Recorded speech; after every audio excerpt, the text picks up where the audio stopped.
Your father got sent to prison for protesting climate change. I'm so proud of him. Yeah, that's cool. I love that. Why, like, tell me what happened and tell me, like, why this is important for you and your family, because so many people talk about this topic, but very, very few people actually are willing to physically put themselves on the line for it. So, you know, why is it important for you, and what happened in this situation? Yeah, so I think the situation for me and my mum and my dad is different. You know, we all had slightly different upbringings and so on. For me, the first experience was falling out with my best mate at the age of 19 about how to change the world. He wanted some sort of revolution. He'd been to Cuba. That was his view. And even then I was like, no, business is the answer, which you know, is not very rock and roll for a 19-year-old, but that was what I thought. Sure. And so I'd always had this, and this is one of the reasons I didn't want to keep going with the translation business. I'd always felt like business should and could be this force for good. And I tried to retrofit a sense of purpose to the translation business, democratizing access to the world's information or something like that. And I just it didn't add up for me. It's a bit of a stretch, isn't it? Yeah. So that was I guess my personal perspective. I wanted to build the next business to have something that had purpose at its core. My mum is a retired geography teacher. Every weekend was a field trip. So certainly there was a connection with nature, and she was aware of the climate agenda for a long time. Yeah.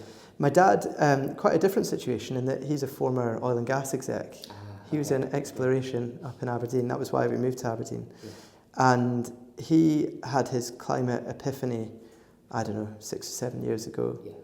He realised that this was serious, and it panicked him, and he was like, sat me down. I think I was complaining about the political situation at the time. Okay. And he said, stop talking about Brexit, Christian. It's like a pimple on the face of humanity. Yeah. Versus the climate agenda. This is existential for our family type thing. And I think one of the reasons that it resonated for him was going back to so he's Norwegian, and he talks a lot about the sense of community growing up in Norway, and he also talks a lot about his mother, my Norwegian grandmother's experience during the war. And it was about people coming together to fight, you know, a shared threat. Mm. And I remember speaking to her about the war, and her saying that it was the best time in her life, which I was slightly offended by because I wasn't there. But what she noticed then was people did come together. There was a genuine sense of camaraderie. And so I think he was sort of scared by what he realised and ready to take extreme action to stand up, well, sit down for what he believed in, I guess, ultimately, yeah. Blimey, and he really did. He really did, yeah. And so it was a weird moment because I went for a coffee with him the morning he did that. I had no idea that was what he planned. And then I got a text from my sister later saying, turn on the news, Dad's just been arrested. and there he was spending a night in the clink for blocking the Lothian Road in Edinburgh. Yeah. Blimey. Okay. Let's wrap up with this. Yeah. So, given the past couple of years that you've been building sustainability type solutions, are you now more optimistic or pessimistic about the future of climate change? Obviously, there's so much happening in the world, and there's a small group of ambitious people like yourself working hard to solve those issues, but it still seems like there's so much work to do and so much opposition against you. And I'm on your side, obviously, but is it enough? Are you optimistic? Are you pessimistic? What's your thoughts? What's your predictions on the future? I sort of think optimism is the only option. Yeah. Because if you have too much pessimism, you stop doing things. But I think pragmatism is critical as well. So it's about evolving what we as sustainability professionals do to have as much impact as we can.